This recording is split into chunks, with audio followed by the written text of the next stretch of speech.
কিন্তু তিনটে জিনিস তো দেখতেই হবে। একটা হচ্ছে, ফার্স্ট হচ্ছে সিকিউরিটি, নাম্বার 2 হচ্ছে গ্রোথ, আর নাম্বার 3 হচ্ছে লিকুইডিটি। আমাদের প্রত্যেক মানুষেরা একটা দুটো ছেলে, তাদের প্রত্যেকে যাতে কোনো রকম ফাইন্যান্সিয়াল প্রবলেমে না পড়ে, কোনো রকম লিগাল প্রবলেমে না পড়ে, তার জন্য কিন্তু উইলটা করা খুব ইম্পর্ট্যান্ট। আমি ওকে বসালাম, ওকে ক্যারিয়ারটাকে বোঝালাম এবং ওর সাথে কাজ করে, ভীষণ পরিশ্রমী ছেলে। 3 মাসের মধ্যে ওর রোজগার গিয়ে দাঁড়ালো মাসে প্রায় 15,000 টাকা।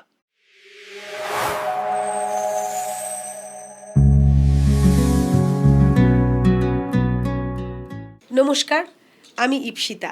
আনকাট আড্ডা, রিয়েল পিপল রিয়েল টকে আপনাদের স্বাগত জানাচ্ছি। আমরা সারা দিন ছুটে বেড়াচ্ছি, কেউ টাকার জন্য, কেউ চাকরির জন্য, কেউ ভবিষ্যতে নিরাপত্তার জন্য। এই যে জীবনটা গড়ে উঠছে, আমরা একবারও থেমে দেখে ভেবেছি যে সত্যি কি আমরা শান্তি পাবো, আমাদের জীবনে নিরাপত্তা আসবে? সেই সব নিয়ে আজকে কথা বলবো। আজকে আমাদের মধ্যে যে অতিথি আছেন তিনি বলবেন ফিনান্সিয়াল সিকিউরিটির কথা, তিনি বলবেন সঞ্চয় কিভাবে করতে হয়, কেন করতে হয়, তার প্ল্যানিং বলবেন, অর্থাৎ ফিনান্সিয়াল প্ল্যানিংয়ের কথা বলবেন কাঞ্চন দাশগুপ্ত। কাঞ্চন দা, আপনাকে আমাদের আনকাট আড্ডায় অসংখ্য ধন্যবাদ আসার জন্য। খুব ভালো লাগছে আপনাকে পেয়ে, কারণ সাধারণ মানুষ কিন্তু ফিনান্সিয়াল প্ল্যানিং ব্যাপারটা ঠিক বিভিন্ন লোক বিভিন্ন রকমভাবে বোঝে। আপনি বোঝান যে তারা কি বোঝে। ফাইন্যান্সিয়াল প্ল্যানিংয়ের ব্যাপারে বিভিন্ন মানুষের বিভিন্ন রকম ধারণা, বা কিছুটা সঠিক কিছুটা ভুল। কিছু মানুষ মনে করেন যে কিছু টাকাটা জমানোই হচ্ছে ফিনান্সিয়াল প্ল্যানিং। কিছু মানুষ মনে করেন যে কিছু টাকা আমরা বিভিন্ন রকমভাবে খরচ করব, বিভিন্ন জায়গায় রাখবো ভবিষ্যৎ নিরাপত্তার জন্য, সেটাই ফিনান্সিয়াল প্ল্যানিং। সঠিক ধারণা কিন্তু আমাদের বেশিরভাগ মানুষের মধ্যেই নেই।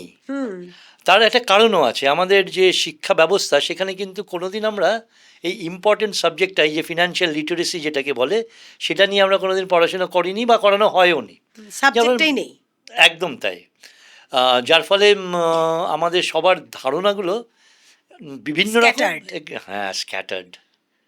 হ্যাঁ, আচ্ছা, ফিনান্সিয়াল প্ল্যানিং কি একটা কেরিয়ার হতে পারে? তো মানে আপনি তো সেই নিয়ে কাজ করছেন। হ্যাঁ, নিশ্চয়ই। আজকের দিনে ফিনান্সিয়াল প্ল্যানিং একটা মস্ত বড় ক্যারিয়ার আছেও, এবং আগামী দিনেও আরও বড় হবে, কারণ এই ফিনান্সিয়াল মার্কেটটা ভীষণভাবে এক্সপ্যান্ড করছে। তো ক্যারিয়ার বলতে এই যে সাবজেক্টটা, এটা কিন্তু খুব ইন্টারেস্টিং একটা সাবজেক্ট, এবং এটা থেকে প্রচুর পড়াশোনার স্কোপ আছে। একজন মানুষের টাকা পয়সা নিয়ে যখন আমরা কথা বলতে যাই বা কথা বলি, তখন কিন্তু এই নলেজটা আমাদের জন্য ভীষণ ইম্পর্ট্যান্ট, যে আমরা তাকে কি বলবো, তার সাইকোলজিটা কি, তারা রোজগারের ক্ষমতা কতখানি, টাইপ অফ ইনকাম, এই সবগুলো বোঝানোর জন্য আমাদের কিন্তু ফাইন্যান্সিয়াল প্ল্যানার প্রচুর দরকার। আমাদের দেশে খুব কম সংখ্যক ফাইন্যান্সিয়াল প্ল্যানার্স আছে। সত্যিকারের ফাইন্যান্সিয়াল প্ল্যানার আমাদের দেশে অনেক দরকার, আর এটা একটা অসম্ভব সুন্দর ক্যারিয়ার। হ্যাঁ, তাহলে তাদের যে ফাইন্যান্সিয়াল প্ল্যানার যারা থাকবেন, তাদের মূলত কি কি স্কিল থাকা দরকার? স্কিল একটা দিক, আরেকটা দিক হচ্ছে এডুকেশনাল কোয়ালিফিকেশনস। স্কিলের মধ্যে সবচেয়ে বড় স্কিল যেটা দরকার, সেটা হচ্ছে পার্সোনাল স্কিলস, সফট স্কিলস যেগুলো আমাকে বলি। লোকের সাথে মেশা, তাদের ভিতরটা বোঝা, তাদের সাথে কথাবার্তা বলা, মানে সাইকোলজি কিছুটা।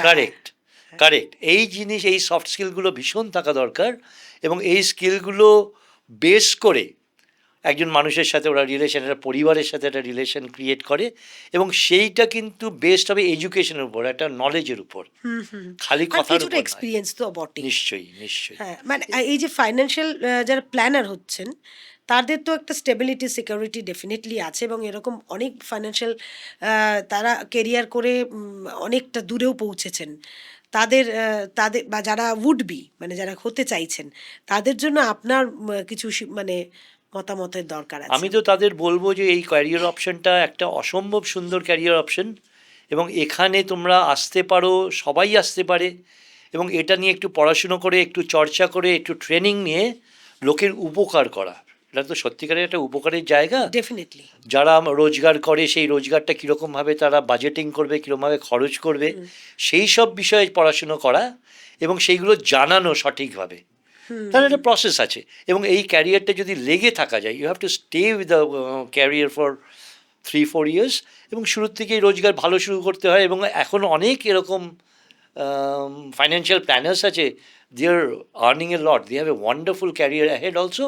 আর এই মুহূর্তেও তারা কিন্তু খুব ভালো রোজগার করছে।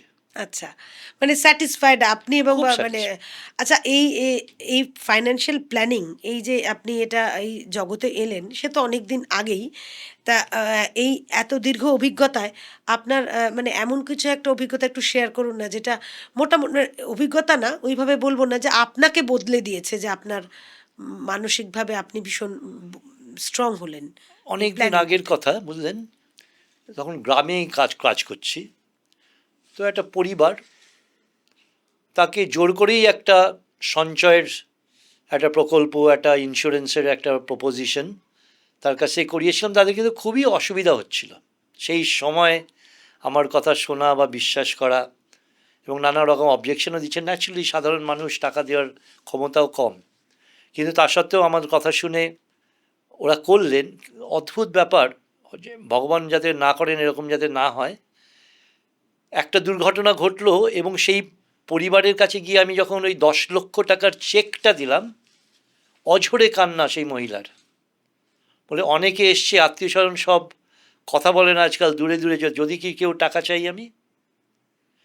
আর চিন্তা করুন, ওরকম একটা পরিবারের কাছে 10 লক্ষ টাকা কিন্তু অনেক, আজকে থেকে 20 বছর আগেকার কথা বলছি, অনেক নিশ্চয়ই, টাকা, অনেক টাকা। এখনো তাই, যদি খুব সত্যি হ্যাঁ, তিনি। এবং সেই টাকাটা দিয়ে উনি একটা বিউটি পার্লার, বুঝলেন, একটা খুললেন উনি আচ্ছা, নিজের উদ্যোগে। হ্যাঁ নিশ্চয়ই, এবং টাকা সেই, আছে যখন। হ্যাঁ, এবং সেই বিউটি পার্লার এখন কি অসাধারণ, ওর প্রায় 12 জন এমপ্লয়ি। আচ্ছা, এটা একটা বিরাট আমার স্যাটিসফ্যাকশনের জায়গা এটা। মানে এটা আমি মনে রাখার মতো একটা অভিজ্ঞতা। হ্যাঁ বলি সবাইকে, এই দেখো। আচ্ছা, এই রকম আপনি তো ফিনান্সিয়াল প্ল্যানারের যে কেরিয়ার সেটাও আপনি তৈরি করেন। কারেক্ট। তা এরকম আপনার কাছে তো এই ধরনের বহু প্ল্যানার আপনার কাছেই ট্রেন্ড ধরুন, তাদের এরকম কোনো অভিজ্ঞতা আছে যে একদম জিরো থেকে শুরু করেছে, মানে কিছু হবে না বা এরকম খুব দিশাহীন অবস্থা তার, সে এখন ওয়েল অফ, মানে খুবই সাংঘাতিক একটা জায়গায় পৌঁছেছে, এরকম? এরকম অনেকগুলো ঘটনা আছে। তো আমি একটা পার্টিকুলার ঘটনা বলবো। ছেলেটি আমার কাছে যখন আসলো, 21-22 বছর বয়স, হুম, সে তখনও পড়াশোনা করছে, মানে গ্র্যাজুয়েশন হয়নি তখনও। হুম, এসে আমাকে বলল, দাদা আপনি কি আমাকে একটু সাহায্য করবেন? আমি বলি, কী ব্যাপার? যে আমার বাড়িতে খুব দুস্থ অবশ্য, খারাপ অবস্থা বাড়ির, আমার কিছু টাকা লাগবে, আমার সবার কাছ থেকে কিছু টাকা চাইছি, আমি তো রাস্তায় রাস্তায় ভিক্ষা করতে পারি না, তাই আপনারা যদি কিছু সাহায্য করেন। আমার, হ্যাঁ বসুন, বসো, আমি তোমাকে সাহায্য করতে পারি একটা শর্তে, যে আমি যে কথাগুলো বলবো তোমাকে শুনতে হবে। হুম, বলে, হ্যাঁ দাদা, আপনি যা বলবেন আমি তাই শুনবো। আমি ওকে তখন বললাম, তোমার মাসে কত টাকা চাই? তখন বললাম 1,000-3,000 টাকা, মানে আজকে থেকে 25 বছর আগে। আমার 3,000 টাকার মধ্যে তোমার হয়ে যাবে? বলে, হ্যাঁ দাদা হয়ে যাবে, আমি পড়াশোনা করছি, হোস্টেলের খরচ, এবং তাই দিয়ে আমি বাড়িতে যদি একটু বাবা মাকে একটু পাঠাই, আমার 3,000 টাকা খুব ভালোভাবে হয়ে যাবে।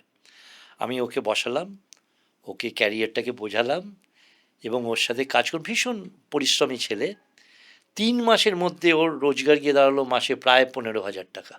আচ্ছা, 3 মাসের, তখন কিন্তু 15,000 টাকা অনেক টাকা। হুম, নিশ্চয়ই। আর আজকের দিনে ওই অঞ্চলের সবচেয়ে বড় বাড়িটা ওর, সবচেয়ে ভালো গাড়িটা ওর, ওর ছেলেমেয়েরা বড় জায়গায় পড়াশুনো করছে। আমার দেখে না এত আনন্দ হয়, এবং ও সেই কৃতজ্ঞতাটা কিন্তু আজও আছে। হ্যাঁ, যেখানেই যায় প্রথমেই আমার কথা বলে, রোজ সকালে আমাকে একটা নমস্কার করে একটা মেসেজ পাঠায়। এগুলো একটা ভীষণ আনন্দের জায়গা। এটা এটা সত্যি একটা বড় পাওনা। ঠিক। মানে সারা জীবন ধরে আমরা তো নিজেদের জন্য অনেক কাজই করি, নিজে ভালো থাকার জন্য। কিন্তু কেউ যদি আমার দ্বারা ভালো থাকে, তার থেকে বড় স্যাটিসফ্যাকশন বোধহয় আর কিছুতে সত্যি হয় তাই, না। খুব আনন্দ হয়। ঠিক হ্যাঁ। কথাই। আজকের আনকাট আড্ডাটা একদম সত্যি অন্যরকম হচ্ছে। আনকাট আড্ডায় আমরা রিয়েল পিপল রিয়েল টক, সেহেতু একজন রিয়েল পিপলকেই আনবো এবং তাদের কাছ থেকে সত্যিকারের গল্পগুলি শোনার জন্য, এটাই এই উদ্দেশ্যে আমাদের আনকাট আড্ডা, আমরা আড্ডা দিতে বসি। আপনাদের কেমন লাগছে জানাবেন। আর আপনারা যদি সত্যি উপকৃত হয়ে থাকেন কাঞ্চনদার কথায় বা কোনোভাবে ইন্সপায়ার্ড হয়ে থাকেন, তাহলেও সেটা অবশ্যই জানাবেন, তাহলে আমরা আরও উৎসাহিত হব।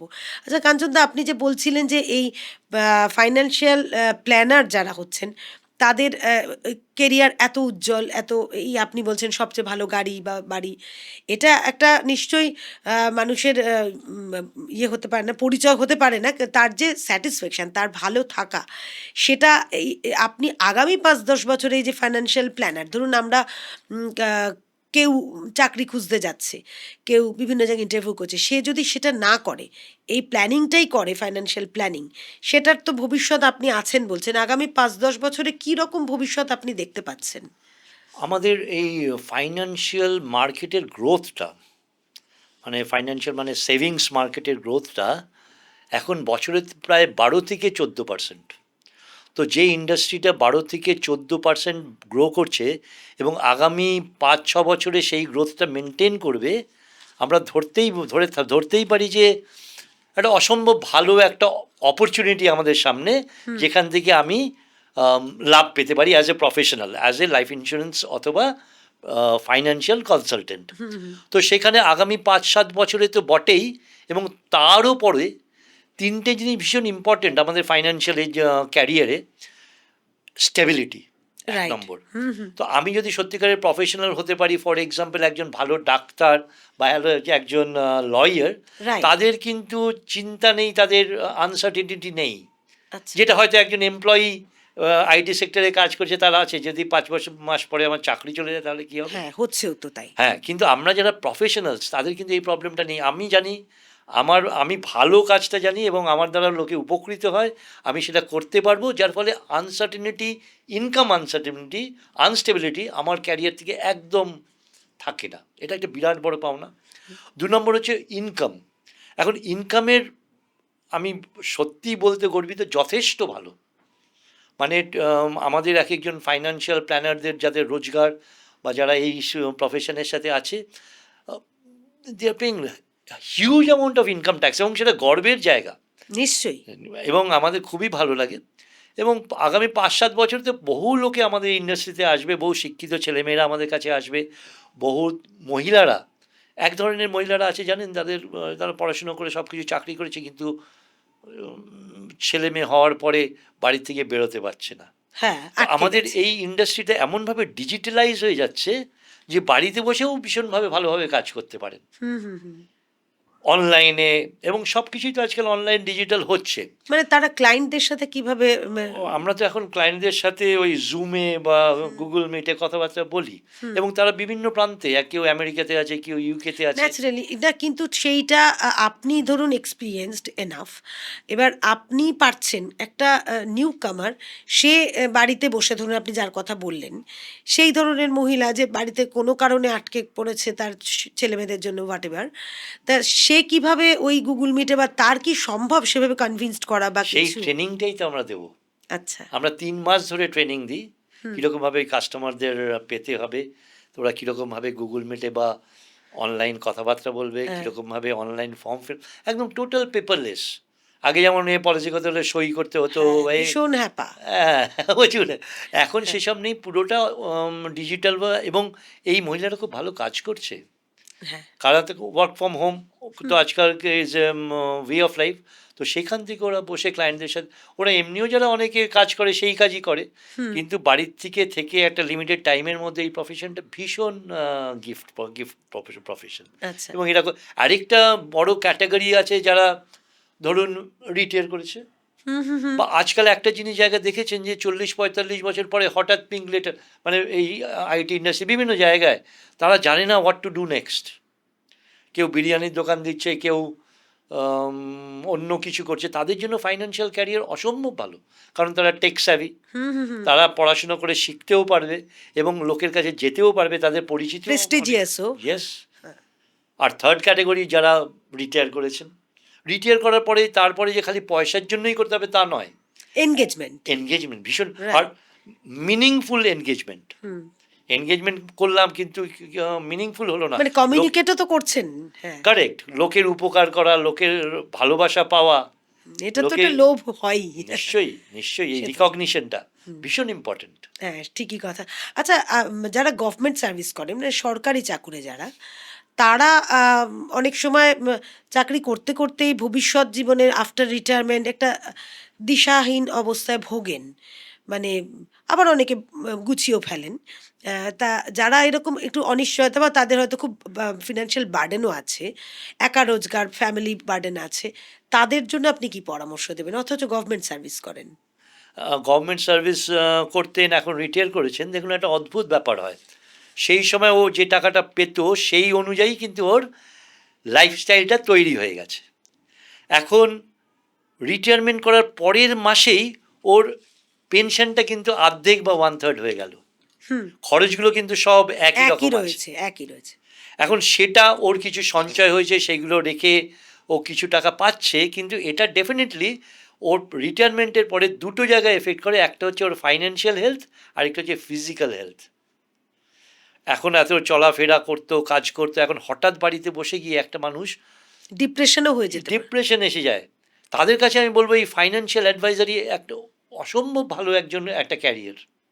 এবং আমি জানি কয়েকজন ভালো যারা জেনারেল ম্যানেজার পোস্টে রিটায়ার করেছে বিভিন্ন জায়গায়, টাটা বা গভর্নমেন্টেতে, তারা কিন্তু এই প্রফেশনের সাথে এসে তাদের একটা সুবিধা কি, তাদের পরিচিত সংখ্যাও অনেক, এবং তাদের মধ্যে একটা সেই ডিপেন্ডেবল একটা পজিশন তৈরি হয়েছে। তারা ফাইন্যান্সিয়ালি আর্থিকভাবেও অনেকখানি সচ্ছল, যেহেতু গভর্নমেন্টে চাকরি করে যে পেনশন পায়। তাদের পক্ষে এই প্রফেশনটা কিন্তু ভীষণ ভালো, এবং অনেকে খুব ভালো করছেও। তাহলে হাল ছেড়ো না বন্ধু, বরং কণ্ঠ ছাড়ো জোরে। কাঞ্চনদা আমাদের শেখাচ্ছেন এবং আমরা এটাতে বিশ্বাস করি, আজীবন বিশ্বাস করব যে কখনো কিছুতেই হাল ছেড়ে দেওয়া যাবে না। আচ্ছা, এরকম তো হাল ছেড়ে দেওয়ার কথাটা যখন হচ্ছেই, তখন আমার একটা মনে হচ্ছে যে আপনি তো সবই পজিটিভ বলছেন, এরকম তো হয়ই। ইনফ্যাক্ট আমাদেরও অহোরাত্র হচ্ছে এবং এত আহ, মানে পলিসির জন্য এতজন কথা বলেন সারা দিনে বিভিন্ন সময়, তা রিফিউজ তো করি আমরা। তা ওনারা যারা খুব এনার্জি নিয়ে, আপনি বলছেন যে ফাইন্যান্সিয়াল প্ল্যানিংয়ে এসছেন, আফটার রিটায়ারমেন্ট হোক বা কেরিয়ারের শুরুতেও হোক, এবার একটার পর একটা মানে কখনোই উনি কনভিন্স করতে পারছেন না, মানে নাই হয়ে যায়, রিফিউজড।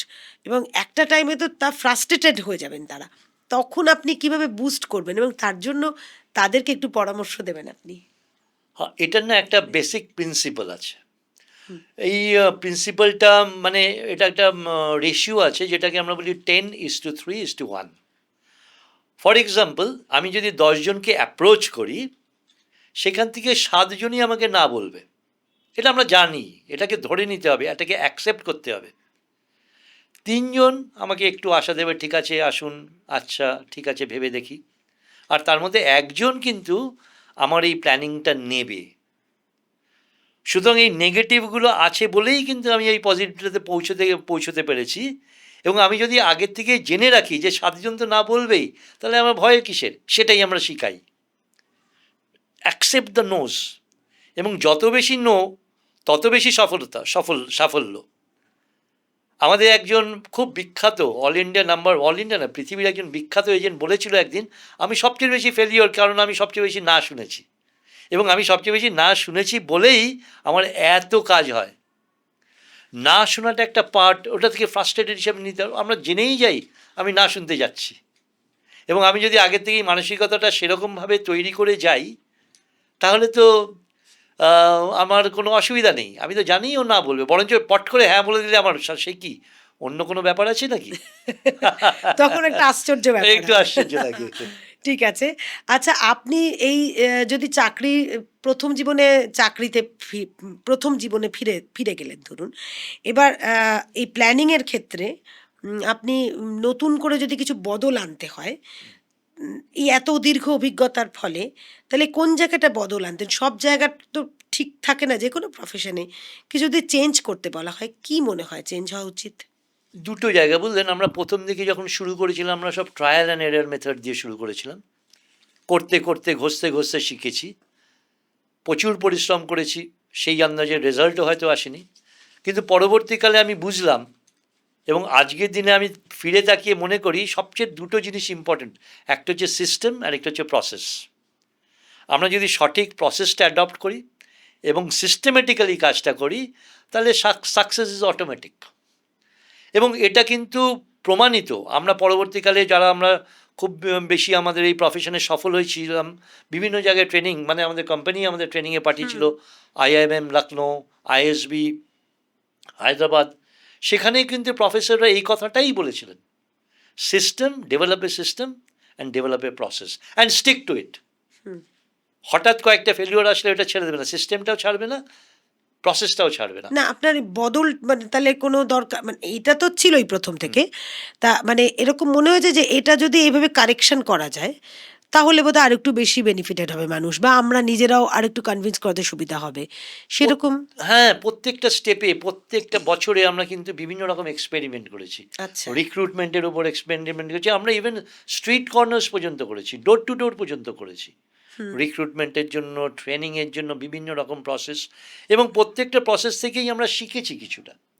কিছু কখনো সফল হয়েছি, কখনো সফল হয়নি, কিন্তু প্রত্যেকটা প্রসেস থেকে শিখেছি যে একটা সিস্টেমেটিক্যালি, কনসিস্টেন্টলি যদি আমি যেটা কাজটা করব, সেটা কিন্তু আলটিমেটলি আমাকে রেজাল্ট দেবেই। কাঞ্চনদার কথা থেকে একটা জিনিস অন্তত বুঝতে পারছি, এবং এটা স্বীকারও করছি যে যে কোনো কাজে, শুধু এই ফাইন্যান্সিয়াল প্ল্যানিং বলে নয়, যে কোনো কাজে যদি লেগে থাকা যায় নিষ্ঠার সাথে, অধ্যাবসায়ের সাথে, সেটা রেজাল্ট দেয়। মানে এটা এটা আমরা জানি আর কি।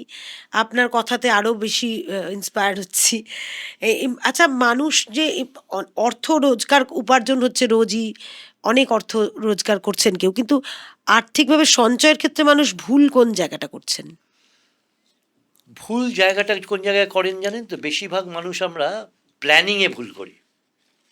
আমরা রোজগার করছি, বিভিন্ন রকমের রোজগার হয়, মাস গেলে রোজগার হতে পারে, হঠাৎ করে রোজগার হতে পারে, কেউ কেউ কাজ করে এরকম যে বছরে একবার রোজগার হয়, কেউ কেউ আছে যে 3 মাস অন্তর অন্তর, সপ্তাহে রোজগার হয়। এই যে রোজগারটা যেটা হচ্ছে, সেটাকে নিয়ে কিভাবে আমি বাজেটিং করব, সেটাকে নিয়ে আমি কীভাবে প্ল্যানিং করব, সেইটা আমাদের সঠিক জানা নেই। ইচ্ছা থাকলেও আমরা প্রসেসটা জানি না, সেই জায়গাটাই আমরা সবসময় ভুল করে ফেলি। যখন টাকা এসে গেল তখন খরচ করে ফেললাম, আবার যখন টাকা নেই তখন লোন করতে বেরিয়ে পড়লাম। এই জায়গাটা আমাদের বুঝতে হবে যে আমাদের রোজগারের সাথে সাথে আমরা কীরকমভাবে প্ল্যানিং করলে আমরা শান্তিতে, ফাইন্যান্সিয়াল স্টেবিলিটি আমরা পাবো, এবং মানসিক শান্তিতে we can spend our life.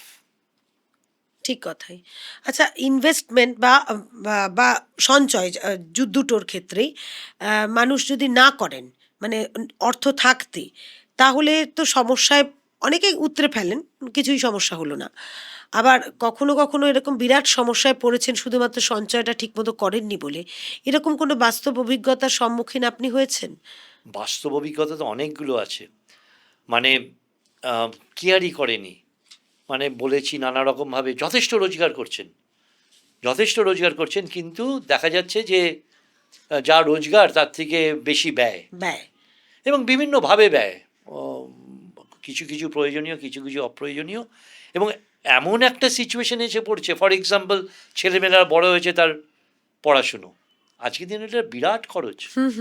সেই সময় লোকের কাছে টাকা ধার করতে হচ্ছে, আর সেসব ধার তো মানে এডুকেশন লোন আমরা শুনি, কিন্তু তার ইন্টারেস্টও তো অনেক। রাইট। সেই ইন্টারেস্টটা তো বার্ডেন হয়ে এসে পড়ে ছেলের উপর। ঠিক কথা। তো সেই সময় রিটায়ারমেন্ট আমি করলাম, প্রচুর রোজগার করেছি, প্রচুর খরচ করেছি। একটা সময় তো আসবেই যে শারীরিক কারণেই হোক বা বয়সের কারণেই হোক, যে আমি রোজগার করতে পারছি না। সেই সময় যদি একটা প্যাসিভ ইনকাম না থাকে, সেই প্রভিশন যদি আমি তৈরি না করতে পারি, আমার সত্যিই খুব অসুবিধা হবে, নিশ্চয়ই হবে। সেরকম অভিজ্ঞতা আপনার একটা বলুন। একটা কথা বলি, আমার এক নিজের কাকা ছিলেন, রিটায়ার করার সময় প্রচুর টাকা রোজগার করেছেন, তার একটা সল্টলেকে বড় ফ্ল্যাট ছিল। যে কোনো কারণেই হোক, ইনভেস্টমেন্টগুলো তো সেই সময় আপনার মনে আছে কিনা জানি না, ইউনিট 64 ক্র্যাশ করলো, আর উনি কিন্তু রেখেছিলেন বেশিরভাগ টাকা, যেহেতু গ্রোথ খালি বেশি বাড়ে, ওনার পেনশন ছিল না প্রাইভেট সেক্টর থেকে, কিন্তু প্রচুর টাকা ছিল, খুব সচ্ছল মানুষ ছিল। সল্টলেকে তখনকার দিনে বাড়ি বুঝতেই পারছেন, ক্র্যাশ করলো। এবার চিন্তা করুন ওনার অবস্থা, অনেক টাকা। বাড়িটা বিক্রি করার মতো অবস্থায় চলে আসলো। আচ্ছা। ছেলেমেয়েরা তখন পড়াশুনো শেষ করবো, তাদেরও উপরেও একটা অনেক খরচ, কি করব, বাড়িটা বিক্রি, আলটিমেটলি বাড়িটা তখনও অনেক করে বোঝালাম যে বাড়িটা যে বিক্রি করছো তাকে এইভাবে তুমি প্ল্যানিংটা করলেন না, একটা বাড়ি ভাড়া করে শিফট করে গেলেন। যা হয় কিছুদিন পরে সেই সঞ্চয়টাও আশা করেছিলেন 2 ছেলে সাপোর্ট করেন, ন্যাচুরালি ওরাও করতে পারেনি, ইচ্ছা থাকলেও ওদের সম্ভব নয় আজকালকার দিনে যা লাইফস্টাইল। কিন্তু আমি আমার চোখের সামনে কাকার এই এক্সাম্পলটা দীর্ঘ প্রায় 30 বছর ধরে দেখেছি। কি কষ্ট, কি দুঃখ আমার নিজের ফ্যামিলির মধ্যে, আর বাইরে তো অহরহ সেরকম ঘটনা ঘটছে। নিশ্চয়ই। আচ্ছা, এখন এই এই কথাটা প্রসঙ্গেই উঠছে যে এই বর্তমান প্রজন্মের একটা মানে তরুণদের হাতে অনেক টাকা চলে এসেছে, ন্যাচারালি তারা উপার্জনই করছে, তারা ডিজার্ভও করে, কিন্তু প্রপারলি তারা মানে জমাচ্ছে না। অনেকেই, অনেকে আবার ভীষণ বুদ্ধিমান, তারা প্ল্যানিং করছে, প্রপার প্ল্যানিং। মানে সেক্ষেত্রে আপনি কীরকম মানে ভয় পাচ্ছেন, নাকি কি উপদেশ দেবেন তাদের, মানে সেই টাকাগুলো কিভাবে প্ল্যানিং করা উচিত? হ্যাঁ, আমি আজকের দিনের প্রজন্মকে বলবো ডেফিনেটলি অনেক টাকা রোজগার, কনগ্রাচুলেশনস, রোজগার করছে, ভালো করছে, কিন্তু তার সাথে একটা জিনিসও কিন্তু সবাই আমরা মানি, তোমরাও সবাই জানো, দ্য আনসার্টেনিটি। এই ইনকামের আনসার্টেনিটিটা এমনভাবে বেড়ে গেছে প্রত্যেকটা সেক্টরে, এবং এই যে প্রচুর পয়সা পাচ্ছি সেটা কিন্তু আমি যদি প্রপারলি প্ল্যানিং না করি আমাকে কিন্তু এই প্রবলেমে পড়তেই হবে, এবং কেউ পার পাবে না। প্রত্যেকের কোনো না কোনো সময় এই ফাইন্যান্সিয়াল আনসার্টেনিটিটা আসবে এবং আসছেও, এবং সেই সময় আমি কিভাবে সিচুয়েশনটা কোপ করব, আমার কাছে যদি সাফিসিয়েন্ট এমার্জেন্সি ফান্ড না থাকে, রেস্কিউ ফান্ড না থাকে, তাহলে আমি কিভাবে এই সিচুয়েশনটা স্কোপ করব, আমার কাছে কিন্তু তার কোনো উত্তর নেই। উত্তরটা ওদেরই বের করতে হবে, ওদেরই রাখতে হবে।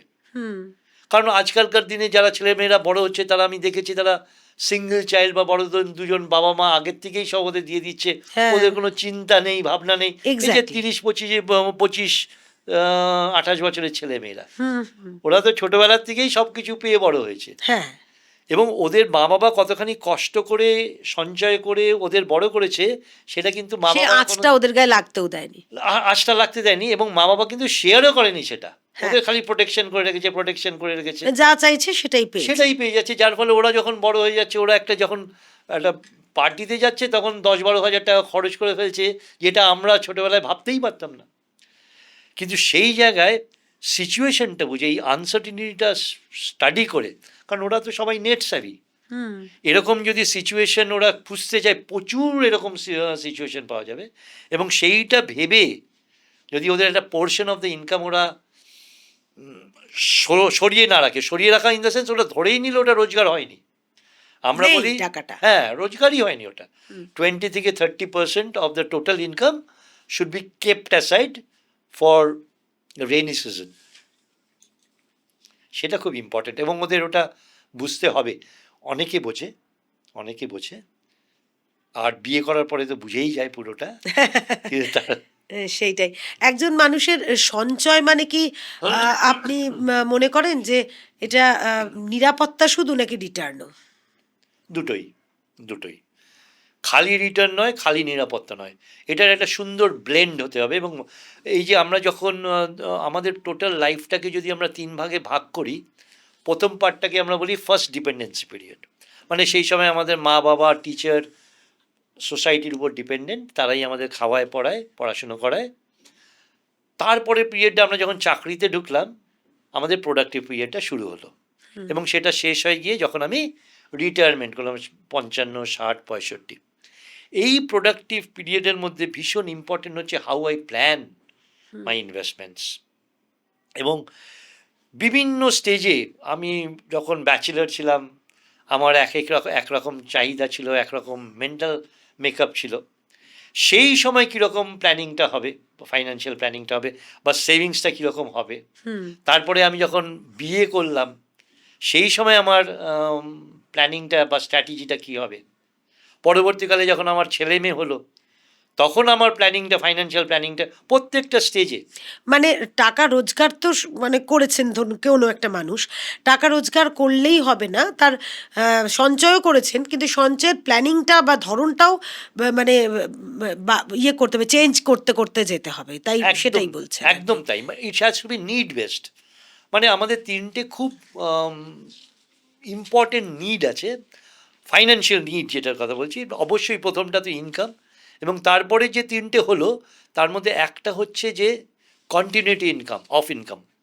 আমি যে রোজগারটা করে আমি পরিবারকে দিচ্ছি, সেটা যাতে কন্টিনিউ থাকে even if I am not there, সেটা কিন্তু ভীষণ ইম্পর্টেন্ট।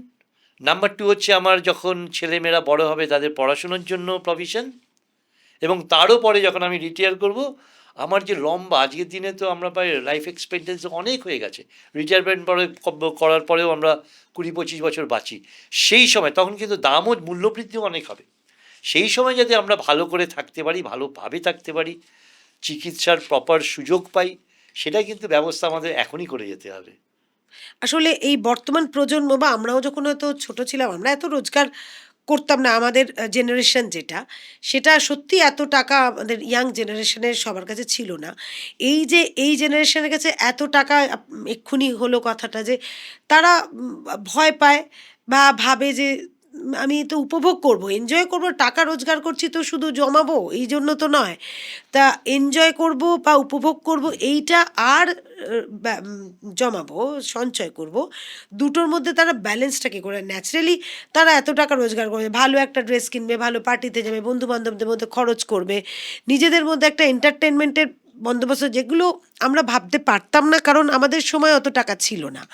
এখন আছে যেহেতু, তাহলে তারা করবে নাটাই বা কেন? সেটাও যেমন একটা কথা, আবার তার সাথে সঞ্চয়টা করাটাও ভীষণ জরুরি। এই যে এই বুদ্ধি করে দুটো ব্যালেন্স করা, সেইটার বিষয়ে একটু পরামর্শ দিন আগামী জেনারেশন, পরবর্তী জেনারেশন এবং সকলের জন্য, আমাদের দর্শকদের জন্য। এটার না একটা থাম্ব রুল আছে। আমি যা রোজগার করব তার 20% আমাকে সরিয়ে রাখতে হবে, ধরেই নিতে হবে আমি এই টাকাটা রোজগার করিনি। আমরা নর্মালি কি করি, আমরা যা রোজগার করছি তারপর খরচ করছি, তারপর খরচ করার পরে যেটুকু বাচ্চা আমি সঞ্চয় করছি। ব্যাপারটা কিন্তু তা নয়। রোজগার করছি, সেটার থেকে সঞ্চয়টা বাদ, সেটা 20-30% ভ্যারি করে ডিপেন্ডিং অপন ভেরিয়াস সিচুয়েশনস। সেই টাকাটা সরিয়ে রেখে বাকি যে টাকাটা, সেটা হচ্ছে আমার স্পেন্ড করার আমার ফান্ড। ফর এক্সাম্পল, আমি মাসে 2 লাখ টাকা রোজগার করছি, তো 20% হচ্ছে 40,000 টাকা। আমি ধরেই নেব ওই 40,000 টাকাটা আমি রোজগার করিনি, এটাকে সরিয়ে রাখবো ফর সেভিংস অ্যান্ড ইনভেস্টমেন্টস, এবং বাকি যে 1,60,000 টাকা থাকলো সেটা দিয়ে আমি আমার লাইফস্টাইল, আমার হোম, জামা কাপড়, আমার ফ্যামিলি, আমার কন্ট্রিবিউশন, আমার চ্যারিটি, সব কিছু আমি সেখান থেকে করব। এটা হচ্ছে একদম এই ফর্মুলাটা যদি আমি প্রথম দিন থেকে মেনটেন করতে পারি, তবে কিন্তু আমার আর কোনো দিন আর্থিক যেটাকে দুর্যোগ আসবে না। হ্যাঁ, সেখানে আমি বিপদে পড়বো না। আচ্ছা, মানে আপনি এটা কি সাজেস্ট কিভাবে করবেন? পরিবার, সন্তান এবং ভবিষ্যৎ, এই যে মূলত মানুষ সঞ্চয় করে বা কোনো টাকা ইনভেস্ট করে বা তুলে রাখে, সেইটা তো এই পরিবারকে চিন্তা করে, পরিবারের বার্ডেন থাকলে তো বটেই, আর সন্তানের এডুকেশন হোক বা আদারওয়াইজ, আর হচ্ছে ভবিষ্যতে নিজেদের ট্রিটমেন্ট, হ্যানা ত্যানা এইসব, টেনশন। পেনশন। তা এইটা আপনি কিভাবে, এই সেগ্রিগেশনটা আপনি কিভাবে তিনটে ভাগ করবেন কিভাবে? এটা না খুব একটা খুব ভালো প্রশ্ন করেছেন। প্রথমটা দেখি আমি আমার ফ্যামিলির প্রোটেকশন। আমি যে রোজগারটা করে ফ্যামিলিকে দিচ্ছি, যে পুরো টাকাটা নিয়ে ফ্যামিলি সেই সংসার, ছেলে মেয়েদের স্কুল, পড়াশুনো, খাওয়া দাওয়া, বাড়ির ইএমআই, এই সবগুলো যে পেমেন্ট করছে, সেই যে টাকাটার তার একটা ফর্মুলা আছে। সেই টাকাটা যেটা আমি খরচ করছি প্রতি মাসে, সেটাকে যদি আমি 200 দিয়ে গুণ করি, ফর এক্সাম্পল আমি 1 লাখ টাকা আমি খরচ করছি, সেটাকে 200 দিয়ে গুণ করলে 2 কোটি টাকা। এই 2 কোটি টাকার কিন্তু আমি প্রথমে একটা ইন্স্যুরেন্স, টার্ম ইন্স্যুরেন্স, বেশি তাতে খরচ লাগে না, পয়সা লাগে না খুব বেশি, সেটা করে রাখবো। মানে আমার যদি কিছু হয়ে যায়, তাহলে পরিবার যাতে করে প্রতি মাসে 1 লাখ টাকা করে পায়। কেন 1 লাখ টাকা? মানে 2 কোটির 6% যে টাকাটা আসবে, মানে 12 লাখ, সেই 12 লাখ মাসে যদি আমি ভাগ করি 1 লাখ, সেই টাকাটা আমি গ্যারান্টি করে গেলাম ইভেন ইন মাই অ্যাবসেন্স, কারণ লাইফটা তো খুবই আনসার্টেন। সেই 1 লাখ টাকা করে যদি যাতে আমার পরিবার প্রতি মাসে পায়। এর সাথে ইনফ্লেশন, অন্যান্য ফ্যাক্টর আছে। এটা হচ্ছে প্রথম। দ্বিতীয়টা হচ্ছে আমার ছেলে মেয়েদের পড়াশুনো।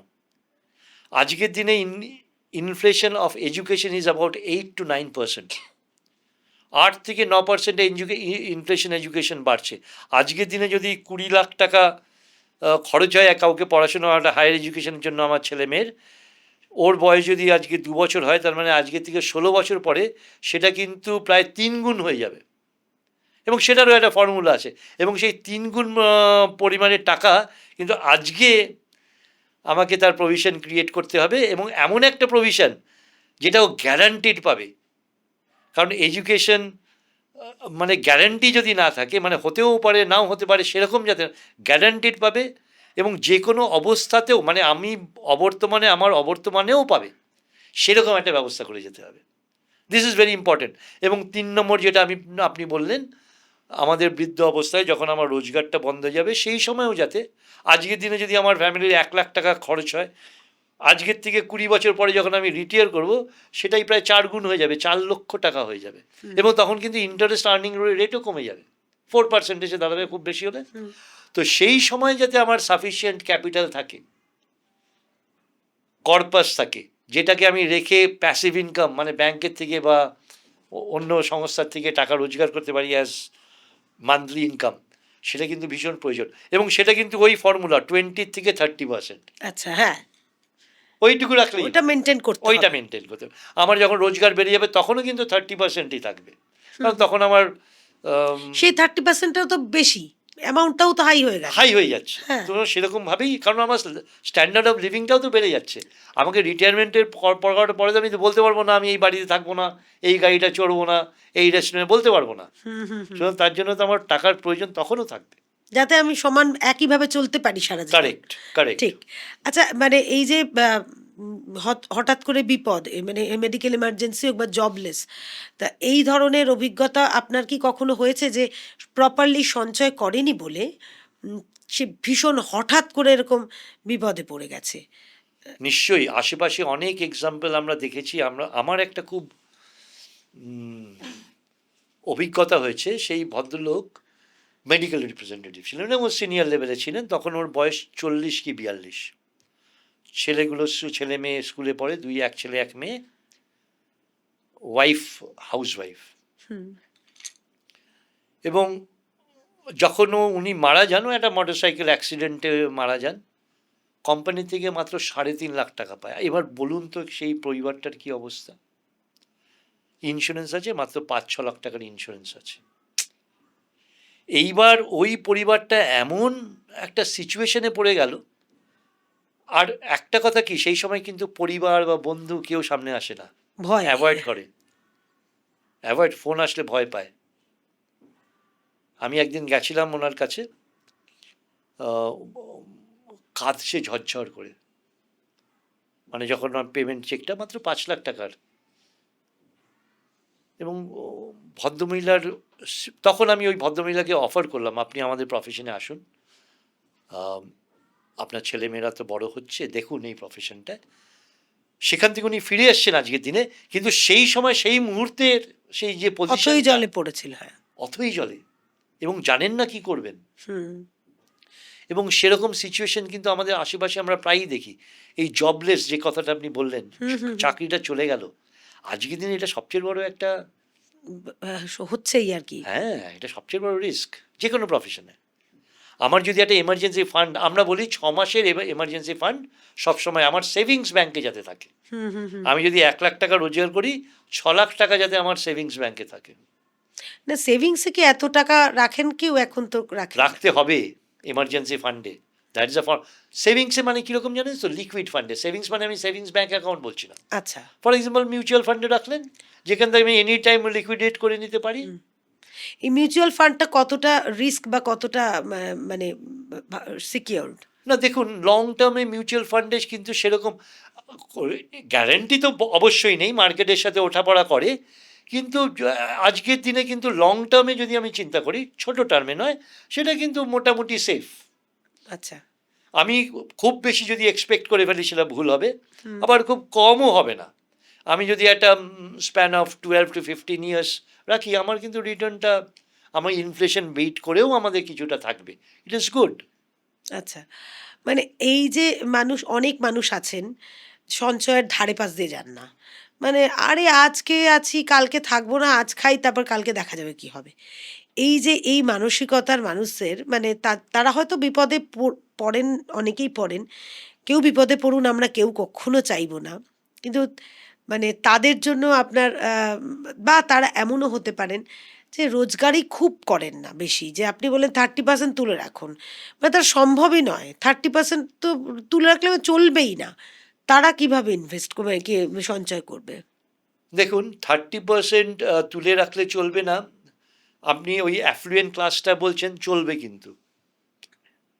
আমার স্ট্যান্ডার্ড অফ লিভিংয়ে 1,00,000 টাকা আমি রোজগার করছি, সেই 1,00,000 টাকার জায়গায় যদি আমার চাকরিটা 70,000-এ হতো, আমি কিন্তু চালিয়ে নিতাম। হুম। আমাকে চালাতে হবে। না ধরুন 1,00,000 টাকাও রোজগার করেন না যে যিনি, মানে সত্যি খুব টানাটনির সংসার থাকে, তারা কিভাবে সঞ্চয় করবেন?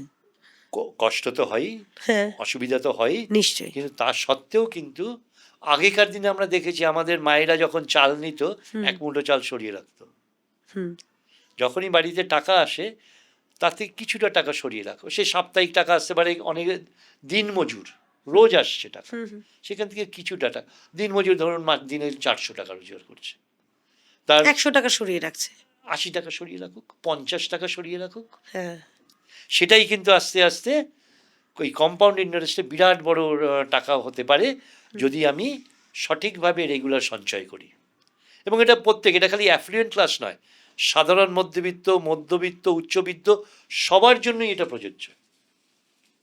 30% শুনলে হয়তো মনে হবে অনেক, কিন্তু আমি যদি সত্যিকারের 20% বা 70% সরিয়ে রাখতে পারি, তাহলে কিন্তু ওই যে বললেন না, পরে দেখা যাবে, কে দেখবে বলুন তো? কে দেখবে? আমি একদিন ওকে বলেছিলাম, একজন ভদ্রলোকে, আপনি দুজনের নাম বলুন, যে পরে সে যখন দেখবে। বিপদে আপনি বলবেন তারা দেখবে। আমি বললেন না, দেখা যাবে, দুজনের নাম বলুন যে আপনাকে দেখবে। বলতে পারেনি,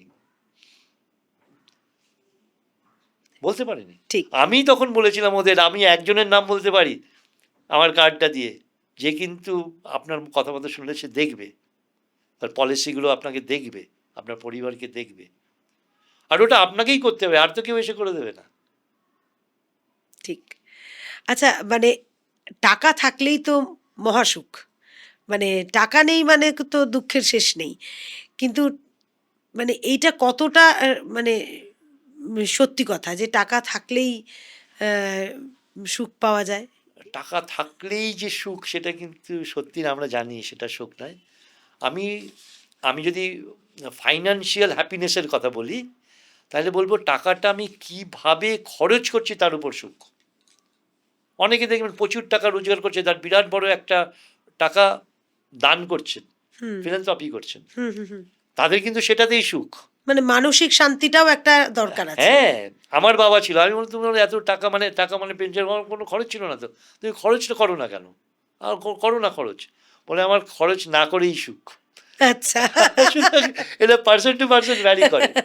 সুতরাং এই শান্তিটা আসে কিন্তু আমি কীরকমভাবে টাকাটা ইউজ করছি তার উপর। আমি টাকাটা সঠিকভাবে সেই ভ্যালুতে ইউজ করছি নাকি নষ্ট করছি, সেটার উপর কিন্তু আমার ফাইন্যান্সিয়াল হ্যাপিনেস, ফাইন্যান্সিয়াল সিকিউরিটি।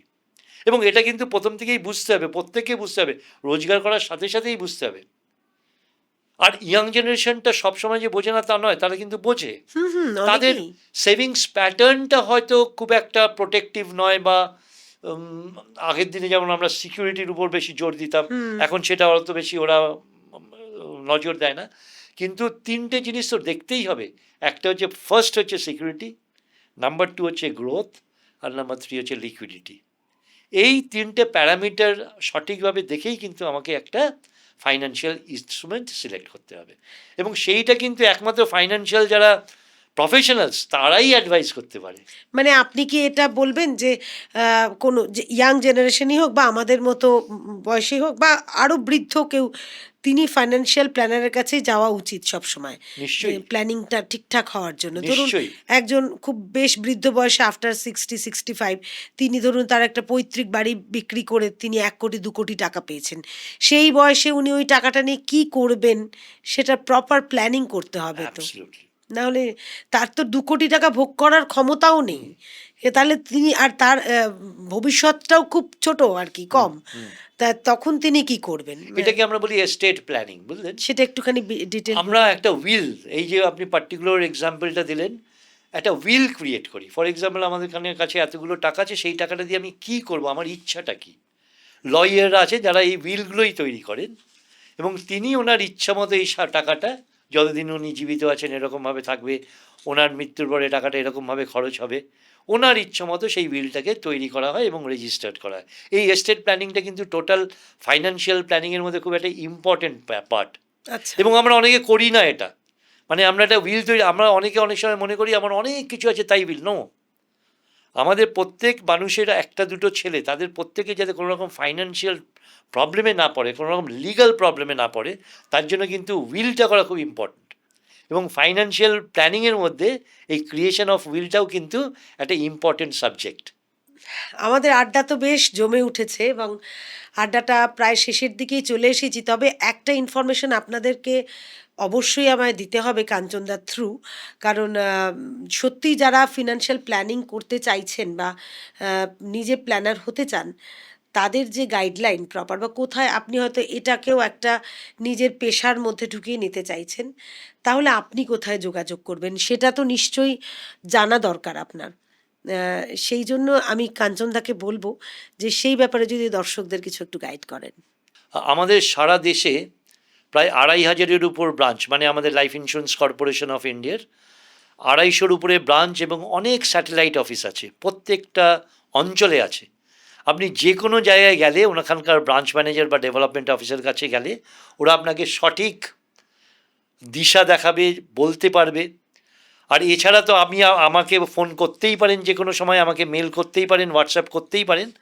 আমাদের দেশের যে কোনো জায়গায় আপনি থাকুন, যে কোনো প্রান্তরে আপনি থাকেন, আমি আপনাকে একটা ফাইন্যান্সিয়াল রাস্তা দেখাতে পারবো ফাইন্যান্সিয়াল প্ল্যানার হিসাবে, এবং কিভাবে আপনি এগোবেন, তার ট্রেনিং কিভাবে নিতে হবে, সেটা অনলাইন হোক বা অফলাইন হোক, সেটা আমরা আপনাকে বলতে পারবো। তাহলে তো বেশ ভালো কথা। ডেসক্রিপশন বক্সে আমরা কাঞ্চনদার ফোন নাম্বার, যোগাযোগের সমস্ত ইমেল অ্যাড্রেস সব কিছু দিয়ে দেবো। তাহলে আপনারা চাইলে কাঞ্চনদার সাথে অবশ্যই যোগাযোগ করতে পারেন। কাঞ্চনদা, আপনাকে শেষ প্রশ্ন ঠিক না, এটা একটা মজার মানে খুব ইচ্ছা জানার, সেটাই বলছি যে এতটা সফলভাবে আপনি এগিয়েছেন এবং জীবনের শুরুটা একটা রিস্ক নিয়েই তো করা, এটা অজানা পথে আপনিও হেঁটেছেন, তারপরে তো সেই পথকে আপনি সুন্দর করে গড়েছেন, অনেক মানুষকে নিয়ে চলছেন। এই যদি ধরুন একটা টাইম মেশিনে আপনাকে 25 বছর আগের আপনাকে নিয়ে যাওয়া হয়, 25 বছর আগের কাঞ্চন দাশগুপ্ত, তাকে আপনি কোন কথাটা বলতেন? একটাই কথা বলবো, ডিসিপ্লিন, রেগুলার ওয়ার্ক এবং পড়াশুনো। 25 বছর আগের থেকে যদি আমি প্রতিদিন 2 ঘন্টা নিজের জায়গায় সময় দিতে পারতাম, ফিজিক্যাল ফিটনেসের জন্য, মেন্টাল ফিটনেসের জন্য, মেডিটেশন বা পড়াশুনো করার জন্য, আমাকে হয়তো আরও অনেক বেশি সাফল্য দিত। সেইটা কিন্তু ভীষণ ইম্পর্টেন্ট। একদম ক্যারিয়ারের শুরুর থেকে নিজের স্বাস্থ্য, নিজের মেন্টাল হেলথ এবং নিজের এডুকেশনে কিন্তু প্রত্যেককে কন্ট্রিবিউট করতে হবে, right from the day one. আজকের আড্ডা থেকে আমরা একটা জিনিসই শিখলাম, যে সঠিক সময় সঠিক সিদ্ধান্ত নেওয়াই আমাদের সঠিক কাজ হবে আর কি। তাই জন্য আমরা সবসময় সঠিক মানুষকে সঠিক কথা বলার জন্যই আনকাট আড্ডায় নিয়ে আসি। আমাদের সবসময় গাইড করেন ওনারা, এসে বিভিন্ন ব্যক্তিত্ব আসছেন এবং আমাদের সঠিকভাবে গাইডলাইন দিচ্ছেন। সঞ্চয় করতে হবে, অর্থ উপার্জন করাই মানে সুখ নয়, সেটাও আমরা জানলাম এবং আমরা বুঝি, আমরা জানি, কিন্তু কার্যত অনেক সময় আমরা অনেক কাজই করে উঠতে পারি না। আর কাঞ্চনদার শেষ কথাগুলো অবশ্যই সমস্ত ক্ষেত্রের মানুষের জন্য ভীষণভাবে উপযুক্ত। এই কারণেই বলছি যে ডিসিপ্লিন এবং নিজের শরীরকে সুস্থ রাখা, সচেতন থাকা আমাদের সকলেরই ভীষণভাবে প্রয়োজন রয়েছে। আমরা খুবই উপকৃত হলাম কাঞ্চন দাশগুপ্তের সঙ্গে কথা বলে। আমাদের আনকাট আড্ডায় এরকম আরও অনেক অতিথি আসবেন, আমাদেরকে বিভিন্ন রকম মতামত দিয়ে সাহায্য করবেন, আপনাদের সঙ্গে সমস্ত কিছু শেয়ার করব। আপনারাও ততদিন ভালো থাকবেন, অপেক্ষা করুন পরবর্তী অতিথির জন্য। আর ততদিন খুব ভালো থাকুন, সুস্থ থাকুন, সচেতন থাকুন। ধন্যবাদ কাঞ্চনদা আপনাকে। ধন্যবাদ।